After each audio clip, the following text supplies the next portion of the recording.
जय हिंद दोस्तों, स्वागत है आप सभी का प्रहरी न्यूज भारत में। हम सौरभ सोशलिस्ट उपस्थित हैं एक नया कार्यक्रम लेकर, खास शो लेकर, जो माफिया से मसीहा बने हैं। ऐसे लोगों की कहानियां इस सीरीज में आप लोगों को सुनाने का काम करूंगा। आज बात करूंगा माफिया से मसीहा बने धनंजय सिंह की। आरोप बहुत लगे लेकिन अभी तक कोई भी आरोप सिद्ध नहीं हो पाए। पूर्व सांसद धनंजय सिंह बड़े नेताओं में शुमार हैं, लेकिन वह अपने पैतृक निवास बंसपा में सहजता से उपलब्ध रहते हैं। आम इंसान के लिए उनका दरवाजा हमेशा खुला रहता है। आइए आपको ले चलते हैं थोड़ा फ्लैशबैक में। तारीख 17 अक्टूबर 1998, जगह भदोही मिर्जापुर रोड। पुलिस को सूचना मिली कि एक पेट्रोल पंप पर लूट पड़ने वाली है। पुलिस सक्रिय हुई। इसके बाद खबर आई कि लूट की योजना बना रहे 4 लोगों को पुलिस ने एनकाउंटर कर दिया और उनको मार गिराया। कहा गया कि 50,000 का इनामी धनंजय सिंह इस एनकाउंटर में मारा गया, लेकिन यह पूरा सच नहीं था। धनंजय सिंह जिंदा थे। इस मामले को नजदीक से देखने वाले एक सीनियर पत्रकार दी लल्लन टॉप से बात करते हुए बताते हैं, मेरे पास एक नंबर था धनंजय सिंह का, हालांकि वो नंबर उस समय बंद था। धनंजय सिंह के एक रिलेटिव, उनके करीबी जो उनके पड़ोस में रहते थे पत्रकार के, मैंने उनसे बोला कि पता करो घटना सही है क्या। जैसे ही उन्होंने कहा घटना सही है क्या, पता करो, हमारी उनसे बात भी करवाओ। बात हुई। उधर से धनंजय सिंह ने कहा सब ठीक है। इसके बाद पता चला कि धनंजय सिंह जिंदा हैं। 4 महीने तक अपनी मौत पर खामोश रहे धनंजय सिंह। फिर फरवरी 1999 में सामने आए। इसके बाद भदोही फेक एनकाउंटर का सच सामने आया। लेकिन धनंजय सिंह की जगह पुलिस ने किसका एनकाउंटर कर दिया था, इस सवाल का जवाब मिलना अभी बाकी था। इंडियन एक्सप्रेस की एक रिपोर्ट में जिस दिन पुलिस ने ये एनकाउंटर किया, उसी दिन भदोही में सीपीएम के कार्यकर्ता फूलचंद यादव ने शिकायत की थी। कहा कि पुलिस जिसे धनंजय सिंह बता रही है वह उसका भतीजा ओम प्रकाश यादव है।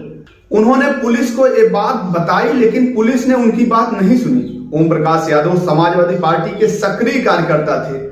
समाजवादी पार्टी में एक खूबी रही है, वह अपने कार्यकर्ताओं के लिए किसी भी हद तक जाने को तैयार रहती है।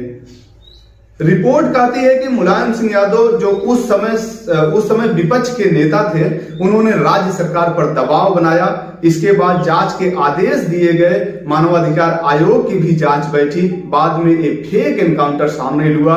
30 से ज्यादा पुलिस कर्मियों पर मुकदमा दर्ज हुआ, जो मुकदमा आज भी चल रहा है।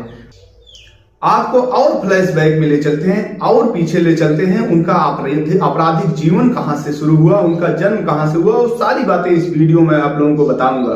साथियों, धनंजय सिंह पश्चिम बंगाल की राजधानी कोलकाता में पैदा हुए। तारीख थी 16 अक्टूबर 1975। बाद में परिवार यूपी के जौनपुर आ गया। ये बात 1990 की है। महर्षि विद्या मंदिर के एक शिक्षक गोविंद उनियाल की हत्या हो गई। धनंजय सिंह उस समय हाई स्कूल में हैं। कहते हैं कि इस मर्डर में धनंजय सिंह का नाम आया, लेकिन पुलिस इस मामले में आरोप साबित आज तक नहीं कर पाई। इस मामले में धनंजय सिंह बरी हो गए। कहते हैं इसी हत्या के बाद धनंजय सिंह पर आपराधिक मामलों से जुड़े आरोप लगने शुरू हो गए। इस घटना के 2 साल बाद सन 1992 में जौनपुर के तिलकधारी सिंह इंटर कॉलेज में बोर्ड की परीक्षा दे रहे धनंजय सिंह, एक युवक की हत्या का आरोप इनके ऊपर लगता है।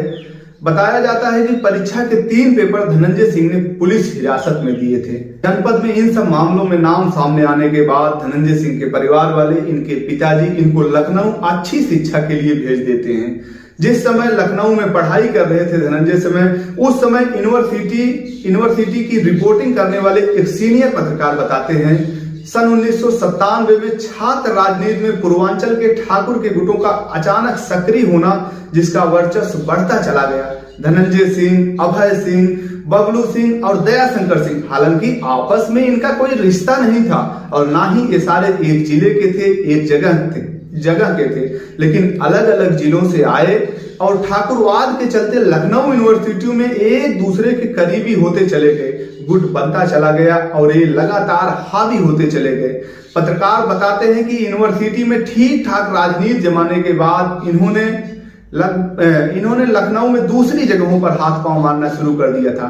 माफिया और रेलवे का ठेका हो। कहा जाता है कि माफियाओं के लिए रेलवे का ठेका उस समय आमदनी का बड़ा जरिया होता था। रेलवे में स्क्रैप की नीलामी होती थी। ढेर में अंदाजा नहीं होता था कि क्या माल है, कितने का माल है। रेलवे वाले अंदाजे से कीमत तय करते थे और उस पर बोली लगती थी। माफिया उस बोली को मैनेज करवाते थे और उसके बदले में वो जीडी, जिसे गुंडा टैक्स कहा जाता था, उसको वसूली करते हैं। पत्रकार बताते हैं कि जीडी वसूली में नंबर 1 थे लखनऊ चारबाग के रहने वाले अजीत सिंह, जो 2004 में एक सड़क एक्सीडेंट में मारे जाते हैं। कहते हैं कि अजीत सिंह पूर्वांचल के किसी माफिया को पैर नहीं जमाने देना चाहते थे, लेकिन अभय सिंह और धनंजय सिंह किसी तरह उस गिरोह में, उस गुट में शामिल हो गए।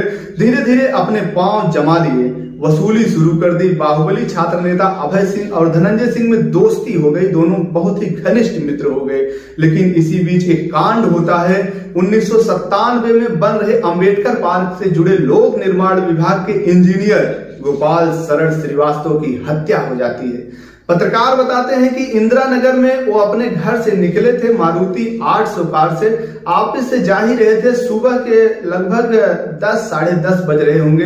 बाइक सवार 2 लोग उनके मारुति कार को ओवरटेक करते हैं और फिल्मी अंदाज में उनके ऊपर ताबड़तोड़ गोलियां बरसाई जाती हैं।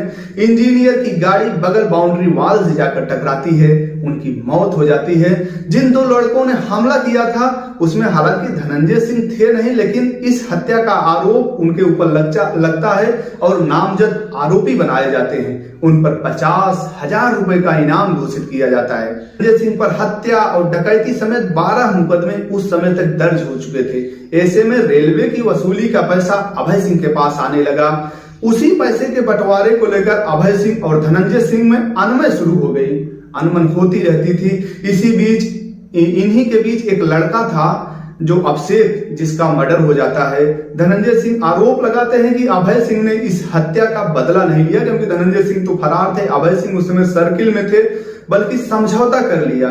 लेकिन अंदरूनी बात कुछ और थी। रेलवे की वसूली और पैसे को लेकर गड़बड़ी थी, दोनों के बीच दरार आनी शुरू हो गई थी। पत्रकार बताते हैं कि दोनों के बीच मुख्तार अंसारी और कृष्णानंद राय वाली स्थिति थी। आमना सामना हुआ तो गोली चलनी तय थी। ये बात 5 अक्टूबर 2002 की है। तब उस समय धनंजय सिंह विधायक बन चुके थे। बनारस से गुजरते समय उनके काफिले पर हमला हुआ। इसे बनारस का पहला ओपन शूटआउट कहा जाता है। टकसाल सिनेमा के सामने मुठभेड़ हुई। धनंजय सिंह का सामना कभी उनके मित्र रहे, घनिष्ठ मित्र रहे अभय सिंह से हुआ। दोनों तरफ से ताबड़तोड़ गोलियां चली। गोलियों की तड़तड़ाहट से पूरा बनारस थर्रा उठा। धनंजय सिंह के गनर और उनके सचिव समेत 4 लोग घायल हुए। उस समय धनंजय सिंह ने अभय सिंह के खिलाफ थाने में जाकर FIR भी दर्ज कराई थी। ये तो हो गया धनंजय सिंह का आपराधिक जीवन सफर। आइए अब उनका बात करते हैं राजनीतिक जीवन सफर की। जौनपुर के रहने वाले धनंजय सिंह यहीं से चुनाव लड़ना चाहते थे।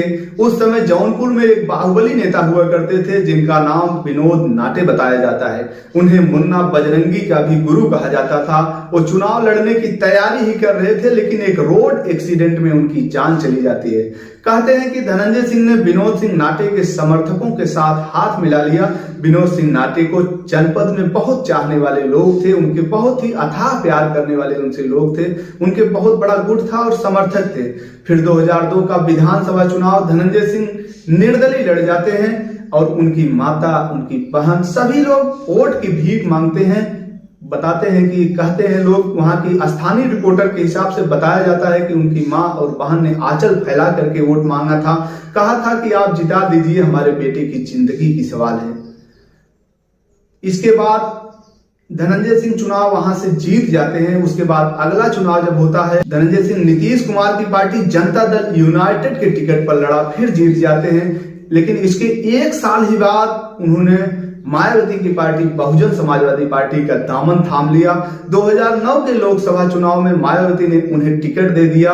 स्थानीय रिपोर्टर बताते हैं कि मायावती की एक जनसभा थी BRP इंटर कॉलेज जौनपुर में, जहां पर लाखों लोगों की भीड़ थी। उसी जनसभा में मायावती ने घोषणा कर दिया था, आज से आपके जौनपुर का सांसद धनंजय सिंह होंगे। बाद में परिणाम भी आता है। धनंजय सिंह बड़े अंतरों से चुनाव जीत करके देश की सबसे बड़ी पंचायत में पहुंचते हैं, जनपद की आवाज को बुलंद करते हैं। सब कुछ ठीक ठाक चल रहा था, लेकिन 2 साल बाद ही मायावती ने धनंजय सिंह को पार्टी से निकाल दिया, ये कहते हुए कि वो पार्टी की विरोधी गतिविधियों में लिप्त हैं। इसके बाद तो मानो धनंजय सिंह के ऊपर राजनीतिक किस्मत ही रूठ गई। उन्होंने 2014 का चुनाव लड़ा, उसमें भी हार का सामना करना पड़ा। फिर 2017 का चुनाव लड़ा, उसमें भी हार गए। उसके बाद मंत्री जी जनपद के जो थे पारसनाथ यादव, उनके खत्म होने के बाद, उनके मरने के बाद विधानसभा की सीट खाली हुई, वहां से उन्होंने उपचुनाव लड़ा, उसमें भी उनको हार का सामना करना पड़ा। हाल ही में अभी संपन्न हुए विधानसभा चुनाव 2022 का भी उन्होंने मल्हनी से लड़ा, उसमें भी धनंजय सिंह को हार का सामना करना पड़ा।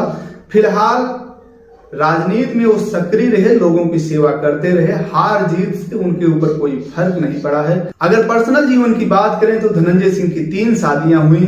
पहली पत्नी की मौत शादी के 9 महीने बाद ही संदिग्ध हालत में हो गई थी। इंडियन एक्सप्रेस की एक रिपोर्ट के मुताबिक मीनू सिंह पटना जिले की रहने वाली थी। धनंजय सिंह के लखनऊ स्थित गोमती नगर घर में उनकी लाश मिली थी। इसके बाद धनंजय सिंह ने डॉक्टर जागृति सिंह से शादी की, जिसके ऊपर उन्हीं के नौकरानी के हत्या का आरोप रहा। बाद में उन दोनों ने तलाक ले लिया। उसके बाद धनंजय सिंह अपनी तीसरी शादी 2017 में दक्षिण भारत के बड़े कारोबारी परिवार की रहने वाली लड़की श्रीकला रेड्डी से की, जो वर्तमान समय में जौनपुर जिले की चेयरमैन है। हालांकि धनंजय सिंह कोई चुनाव फिलहाल में नहीं जीते हैं, लेकिन इनकी पत्नी चेयरमैन है। ये लोगों की सेवा करते रहते हैं, जनपद में सक्रिय रहते हैं। ये थी कहानी बाहुबली से मसीहा बने धनंजय सिंह की। कहानी कैसी लगी आप लोग कमेंट करके अवश्य बताइएगा। अगली कहानी आप किस बाहुबली की सुनना पसंद करेंगे, इसको भी बताइएगा। अगर कुछ त्रुटि रही हो तो उसके लिए क्षमा प्रार्थी हूँ। दीजिए इजाजत, फिर मिलेंगे किसी नए वीडियो में नए लोगों के साथ। तब तक के लिए जय हिंद।